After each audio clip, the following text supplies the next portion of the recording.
नमस्कार दोस्तों, मैं एक नाच गीत लेकर आई हूँ। आपको पसंद आए तो कमेंट करके बताइए कि गीत आपको कैसा लगा।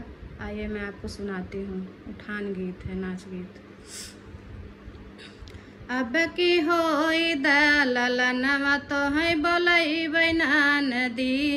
अब की होई दलनवा तो है बोलऊ बैना नदी। जौनपुर बजरिया से चुनरी मंगौबै। जौनपुर बजरिया से चुनरी मंगौबै।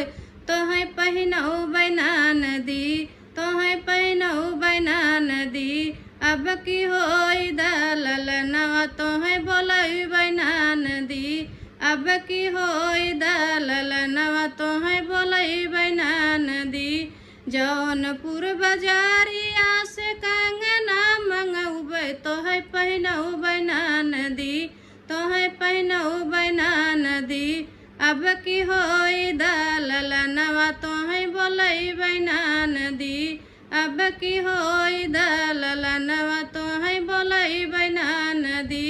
जौनपुर बजरिया से पायल मंगौबै। तोहें पहिनौबै ना नदी, तोहें पहिनौबै ना नदी।